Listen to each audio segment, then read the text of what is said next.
آپ صلی اللہ علیہ وسلم کا خطبہ حج بے حد اہمیت کا حامل ہے۔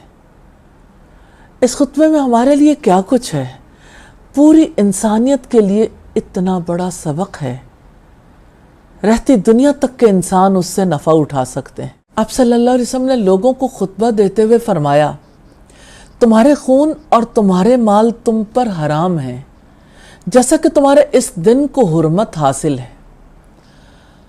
خبردار، جاہلیت کی تمام چیزوں کو میرے قدموں کے نیچے ختم کر دیا گیا، جاہلیت کے خون بھی ختم کر دیے گئے، اور اپنے خونوں میں سے جس خون کو سب سے پہلے میں معاف کرتا ہوں وہ ابن ربیعہ بن حارث کا خون ہے، جو بنو سعد قبیلہ میں دودھ پلایا گیا۔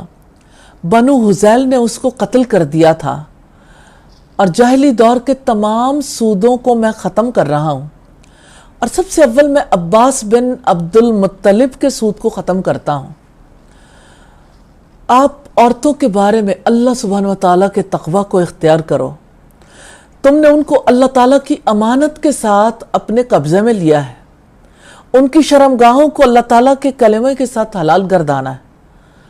تمہارا ان پر یہ حق ہے کہ وہ تمہارے بستر پر کسی ایسے شخص کو بیٹھنے نہ دیں جس کو تم برا جانتے ہو، اور اگر وہ ایسا کریں تو ان کو سخت تعذیب کرتے ہوئے مار پیٹ سکتے ہو، لیکن دیکھنا کہیں ان کی ہڈی ٹوٹنے نہ پائے، اور تمہارے ذمے ان کی خوراک لباس کا بہتر انتظام کرنا ہے۔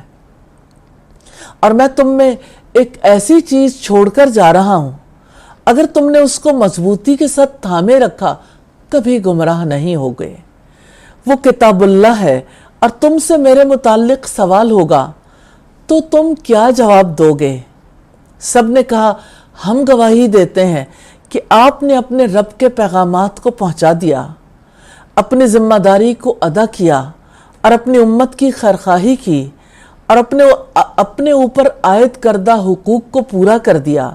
تو آپ نے اپنی شہادت کی انگلی کو آسمان کی طرف بلند کرتے ہوئے اور لوگوں کی طرف جھکاتے ہوئے اشارہ کیا، الا ہل بلغت، سنو کیا میں نے پہنچا دیا؟